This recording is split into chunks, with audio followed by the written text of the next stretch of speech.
Roh binatang itu menelan jiwa dan berbalik ke arah Wang Lin. Meskipun binatang itu dikendalikan oleh perangkap binatang, itu masih memberontak. Bagaimana itu bisa dikendalikan oleh Wang Lin? Wang Lin masih sangat tenang saat binatang itu menerjang ke arahnya. Dia membuat segel dan mengirimkannya ke kereta perang. Rantai segera ditembakkan dari kereta perang dan mengunci roh binatang. Binatang roh itu mulai berjuang tidak mau menyerah. Namun rantai itu tampaknya dipenuhi dengan kekuatan yang sangat besar. Mereka perlahan menyeret roh binatang itu kembali ke kereta perang. Roh binatang itu terus berjuang dengan sia-sia karena diseret kembali ke kereta perang. Ketika itu sampai ke sebelah kereta perang, tubuhnya mulai menyusut sampai menghilang ke kereta perang. Kereta perang berubah menjadi perangkap binatang dengan keras dan terbang ke arah Wang Lin. Dia mengambil batu roh kualitas tinggi dengan satu tangan dan mengulurkan tangan lainnya untuk menerima perangkap binatang buas. Saat itu mendarat di pergelangan tangannya, itu mulai menyedot energi spiritualnya.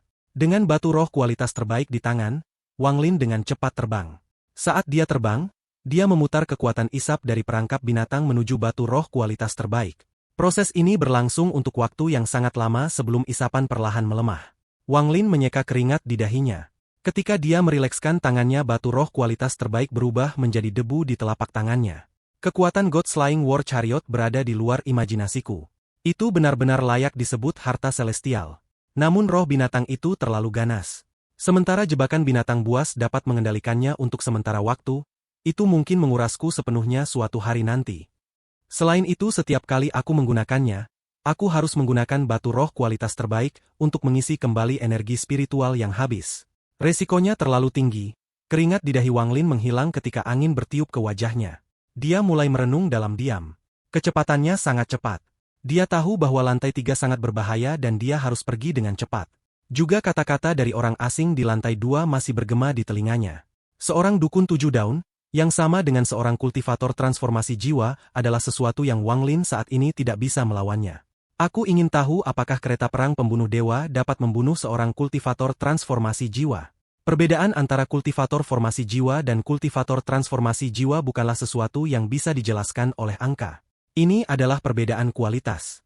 Semua energi spiritual di dalam tubuh seorang kultivator transformasi jiwa telah berubah menjadi energi spiritual celestial. Wang Lin mengerutkan kening. Namun ini agak aneh. Mengapa tidak ada dukun 7 daun muncul ketika keributan di bawah pohon reinkarnasi terjadi? Mata Wang Lin menyala dan dia terbang lebih cepat. Dia sangat mengamati ketika terbang di lantai 3 dengan pohon reinkarnasi di bahunya. Dia memindahkan tangannya ke pohon dan memotongnya menjadi beberapa bagian. Cabang pohon sebelumnya dapat dimasukkan ke dalam tas. Tetapi seluruh pohon tidak bisa masuk. Saya akan memotongnya menjadi beberapa bagian dan melihat apakah itu berhasil.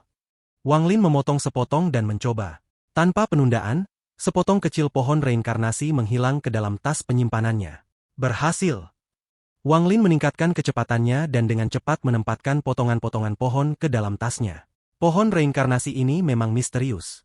Itu tidak bisa dimasukkan ke dalam tas penyimpanan secara utuh, tetapi dalam potongan-potongan itu bisa. Wang Lin melihat tas penyimpanan dan dengan cepat terbang menuju pintu keluar lantai 3. Waktu perlahan berlalu. Wang Lin bisa melihat pintu keluar. Dia menggunakan teleport dan tiba di terowongan, tetapi tepat pada saat ini batuk datang dari kejauhan. Seorang lelaki tua yang memiliki tato yang menutupi 80% tubuhnya perlahan berjalan dengan punggung bungkuk. Wang Lin tidak ragu-ragu. Dia masuk ke terowongan dan pergi ke lantai 2. Pria tua berambut putih itu mengenakan gelang yang terbuat dari tulang binatang. Dia menyentuh gelang itu dengan tangannya dan berjalan ke arah Wang Lin. Dalam sekejap mata dia menghilang dan muncul kembali di lantai 2. Apa ini? Setelah pria tua itu muncul kembali, dia langsung terkejut. Ketika dia menghilang, dia bisa dengan jelas merasakan lokasi orang luar itu. Tetapi ketika dia muncul kembali, kehadiran orang luar itu benar-benar menghilang.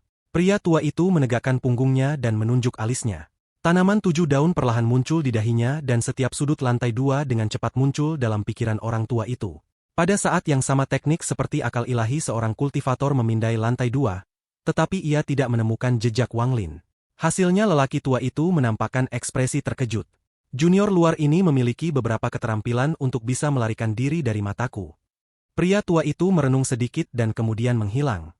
Setengah bulan berlalu dalam sekejap mata. Dalam waktu setengah bulan tidak ada yang meninggalkan makam abadi. Leluhur Hubrisiko merusak jiwa asalnya dan menggunakan teknik penyelamatan nyawanya untuk melarikan diri. Namun di tengah-tengah pelariannya, dia ditangkap oleh pria tua bungkuk itu. Tidak ada lagi berita tentang leluhur Hu sejak saat itu. Adapun mayat Suluo dan Yunmeng, mereka juga diambil oleh klan abadi untuk keperluan lainnya. Qiu Siping tidak bisa menolak pemurnian dukun 6 daun. Setelah semua, dukun 6 daun seperti seorang kultivator formasi jiwa. Alhasil ia menjadi boneka. Selain wanita berkerudung putih dan pelayannya yang lokasinya tidak diketahui, Wang Lin adalah satu-satunya orang dari kelompok mereka yang masih tersisa. Pada hari ini di pintu masuk ke lantai 3 dari lantai 2, cahaya berwarna pelangi muncul dan segera seseorang muncul di dalam cahaya. Pada saat yang hampir bersamaan, Wang Lin muncul dia menghilang. Setengah bulan yang lalu ketika dia melihat orang tua bungkuk ketika dia tiba di lantai 2, dia memasuki manik penentang surga tanpa ragu-ragu. Sudah lama sejak ia harus bersembunyi di dalam manik penantang surga. Di hadapan seorang dukun 7 daun yang seperti seorang kultivator transformasi jiwa, Wang Lin tahu dia tidak punya peluang sama sekali.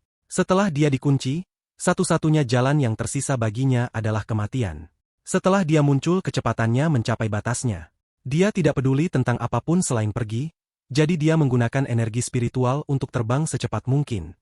Kalau bukan karena fakta bahwa kompas bintang hanya bisa terbang di kekosongan, dia pasti sudah menggunakannya. Dia terus berteleportasi sambil memegang batu roh berkualitas tinggi di tangannya. Ketika dia hendak memasuki terowongan ke lantai pertama, sebuah tato emas muncul dan menyegel terowongan itu. Junior luar, orang tua ini telah menunggu Anda untuk waktu yang lama. Dengan batuk, pria tua dengan punggung bungkuk muncul di dalam tato dan dengan santai memandang Wang Lin. Dengan hanya satu tatapan, Wang Lin merasa seperti dia telah benar-benar terlihat. Perasaan dingin menutupi tubuhnya. Wang Lin tidak berani mundur.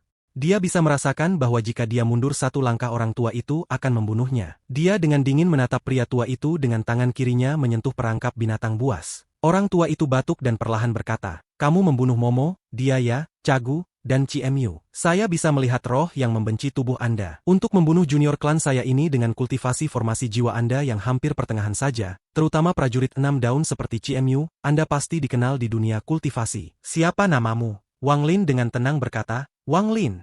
Tangan kirinya dengan kuat menempel pada perangkap binatang buas. Kereta perang memiliki cacat fatal. Butuh waktu terlalu lama untuk diaktifkan. Wang Lin tidak yakin dia bisa menunda orang tua itu untuk membukanya. Harta yang membunuh CMU pasti gelang milikmu. Pria tua itu melihat perangkap binatang buas dan berkata, "Ada aroma roh binatang buas di dalam sana." Wajah Wang Lin suram. Dia menatap pria tua itu dan mencoba bergerak mundur perlahan. Mata pria tua itu menatap Wang Lin lagi. Wang Lin berhenti dan tidak melanjutkan untuk mundur. Orang tua itu batuk. "Aku tidak akan terlalu menyulitkanmu. Ceritakan metode yang Anda gunakan untuk menyembunyikan kehadiran Anda dan saya akan menjaga tubuh Anda tetap utuh dan membuat tato sendiri. Sejak saat itu Anda akan menjadi boneka tato saya. Seseorang dari tingkat kultivasi Anda tidak akan bisa melarikan diri." Pria tua itu mengulurkan tangan dan Wang Lin segera merasakan ruang di sekitarnya mulai menutup. Mata Wang Lin menjadi dingin. Tangan kanannya menyentuh tas penyimpanan dan bendera pembatasan muncul. Ini melepaskan banyak naga yang terbuat dari gas pembatasan yang dibebankan ke orang tua itu. Pada saat yang sama,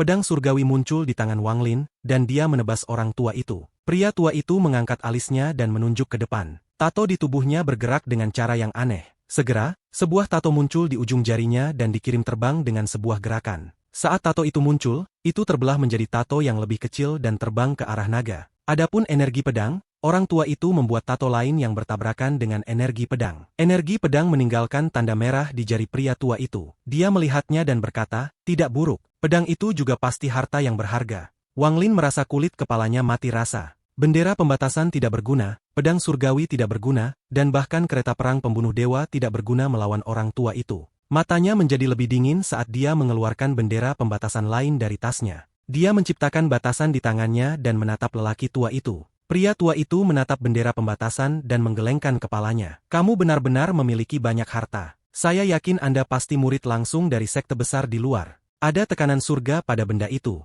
Saya percaya bahwa begitu Anda menempatkan batasan terakhir di sana, itu akan memanggil apa yang Anda sebut sebagai pembalasan ilahi. Jika kita berada di luar, itu mungkin menyakitiku, tapi ini adalah makam abadi, dunia yang berbeda. Pembalasan ilahi tidak dapat menjangkau kita di sini. Anda bebas untuk mencobanya." Dengan itu pria tua itu mengulurkan tangan lagi. Dia tidak bergerak sangat cepat kali ini, tetapi dia menggunakan lebih banyak kekuatan daripada sebelumnya. Suara berderak bisa terdengar di sekitar Wang Lin dan bahkan keretakan spasial muncul. Sepertinya area ini hampir runtuh.